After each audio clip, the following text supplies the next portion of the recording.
اللہ تعبدوا الا ایاہ، بس ایک چھوٹا سا جملہ اللہ نے یہاں کے، چونکہ یہاں اللہ نے والدین اور اخلاق بتانے تھے تو اپنے لیے صرف ایک جملہ بولا، باقی باتیں بھی اللہ کے لیے ہیں، لیکن اللہ نے میری بندگی، اس بندگی سے مراد 5 وقت کی نماز نہیں ہے، حج، روزہ، زکوٰۃ نہیں ہے اس کی مراد، یہ ساری باتیں داخل ہیں، اور اس کے ساتھ 24 گھنٹے کی زندگی اللہ کی مرضی پر گزارو، نفع آئے تو شکر ادا کرو، نقصان ہو تو صبر کرو، برداشت کرو، پھر بھی شکر ادا کرو، کہ میرا رب یہ کہہ رہا ہے کہ میں نے صرف اللہ سے تعلق جوڑنا ہے۔ اللہ کے نبی نے اپنے چچا زاد بھائی عبداللہ بن عباس سے فرمایا کہ یا غلام،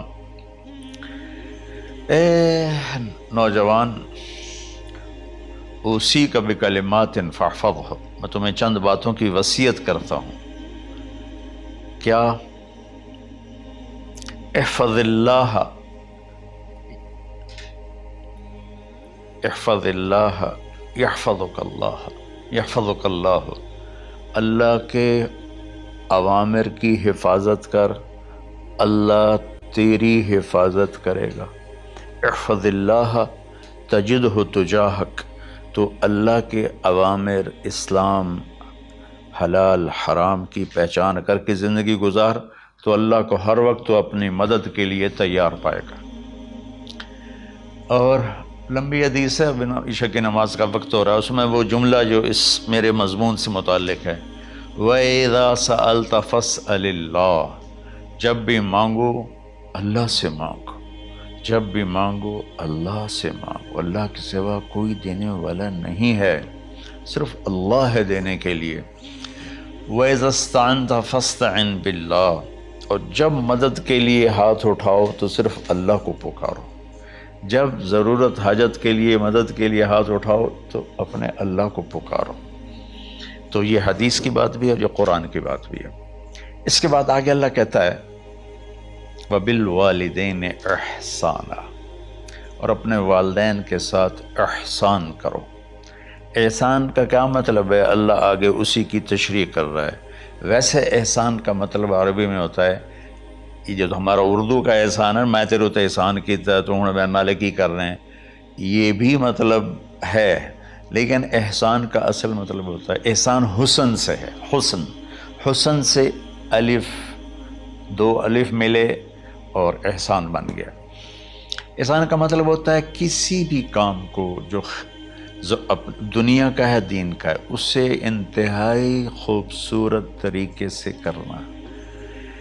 جیسے کسی دلہن کا میک اپ ہوتا ہے نا، تو 5-6 گھنٹے 4 گھنٹے کے بعد وہ کہتی ہے، جو ہوتی ہے اس کا میک اپ کرنے والی، کہ جی بس یہ مکمل ہو گیا ہے اور اب اس سے آگے نہیں ہے۔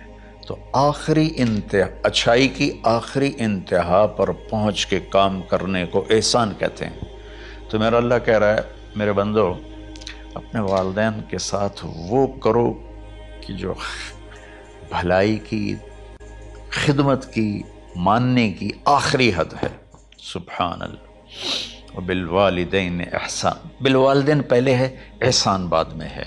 اللہ تعالیٰ نے باقی سب کو پیچھے کر کے فرمایا کہ دیکھو خاص طور پہ ماں باپ کے ساتھ وہ رویہ کرو کہ ان کے دل سے دعائیں نکلیں۔ چند دن پہلے ایک والد یوں ہاتھ اٹھا کے کہہ رہا تھا اپنے بیٹے، اکلوتا بیٹا، میں منگنا اللہ کو لو، اللہ تینوں چاہ لگے۔ باپ بیٹے کے لیے یہ دعا مانگ رہا تھا اور بیٹا اکیلا ہے، یہ بد دعا باپ کر رہا تھا۔ تو بھائیو، ایسی اولاد نہ بنو جس ماں نے پیٹ میں 9 مہینے اٹھایا، پھر جننے کی تکلیف برداشت کی۔ ایک شخص آیا حضرت عبید بن عمیر کے پاس کہ حضرت میں نے ماں کو اپنے کندھے پہ بٹھا کے پیدل حج کرایا ہے، مینا لے گیا، عرفات لے گیا، مزدلفہ، پھر مینا، پھر مکہ، تو کیا میں نے ماں کا حق ادا کر دیا؟ میں نے فرمایا ولا تلقۃ واحدہ، بیٹا ابھی ایک تلقہ کا حق بھی ادا نہیں ہو۔ تلقہ کسے کہتے ہیں؟ جب بچہ پیدا ہونے کا وقت آتا ہے تو ماں کو دردوں کی لہریں اٹھتی ہیں، وہ اتنی خوفناک ہوتی ہیں کہ ماں چیخ چیخ کے رہ جاتی ہے، اور بعض اوقات ڈلیوری لیٹ ہو جاتی ہے تو وہ تڑپتی ہے، روتی ہے۔ وہ جو لہریں ہیں نا پیٹ میں آتی ہیں جاتی ہیں، آتی ہیں جاتی ہیں، ایک لہر جو درد کی اٹھتی ہے اس کو کہتے ہیں طلقہ۔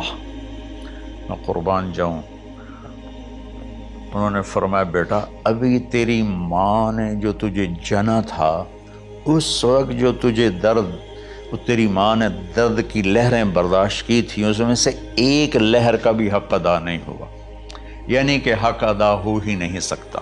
یہ مطلب کہ حق ادا ہو ہی نہیں سکتا، کہ بیٹا ابھی ایک کا بھی نہیں۔ پھر حضرت عبداللہ بن عمر سے ایک شخص نے پوچھا کہ اچھا یہ جو آدمی تھا یہ خراسان، یہ ایران میں ہے اور افغانستان میں، یہاں سے ماں کو پیدل کندھے پہ بٹھا کے مکے پہنچا تھا، اندازہ لگا اس نے کتنی مشقت اٹھائی۔ اور عبید اللہ بن عمیر کہتے ہیں بیٹا ابھی ایک لہر کا حق ادا نہیں ہوا۔ یہی سوال حضرت عبداللہ بن عمر سے کیا ایک شخص نے کہ حضرت میں نے اپنی ماں کو حج کرایا ہے، سارا میں نے پیدل کرایا ہے اور کندھے پہ اٹھا کے کرایا ہے، تو کیا میں نے ماں کا حق ادا کر دیا؟ وَلَا زَفْرَةً وَاحِدًا وَلَا زَفْرَةً وَاحِدًا۔ کہ بیٹا تیری ماں نے تجھے پالتے ہوئے جو تھک تھک کے لمبے لمبے سانس لیے، ہوکے بھرے، ابھی ایک ہوکے کا حق بھی ادا نہیں ہوا، یعنی حق ادا ہو ہی نہیں سکتا۔ تو احسان کے آگے تشریح آ رہی ہے۔ تو آج میں صرف اتنی بات کروں گا کہ میرے بھائیوں، میری بہنوں، میرے بچوں، میری بچیوں، اللہ کے واسطے ماں باپ کو دکھ نہ دینا ورنہ اللہ بھی ناراض ہو جائے گا۔ چند دن پہلے ایک بچہ بچی میرے پاس آئے، دونوں میڈیکل اسٹوڈنٹ تھے، کہیں کہ ہم شادی کرنا چاہتے ہیں۔ تو بچی نے کہا جی میرے والدین ناراض ہیں، وہ نہیں، اس رشتے پر راضی نہیں ہیں۔ تو میرے باپ کہتے ہیں اگر تو نہیں یہاں رشتہ کیا تو تیری میری ایک درمیان ایک خط آئے، کھچ جائے گا خلیج، ہم اس پار نہیں آئیں گے تو اس پار نہیں آئے گی۔ میں نے کہا بیٹی جس ماں نے تجھے 9 مہینے پیٹ میں پالا، 2 سال تجھے دودھ پلایا، تیری پوٹیاں پیشاب صاف کیا، تجھے پیمپر باندھے، تجھے اٹھ اٹھ کے راتوں کو اپنی چھاتی سے دودھ پلایا، کیا اب اس کا اتنا بھی حق نہیں کہ تم اس کی رائے کا احترام کرو؟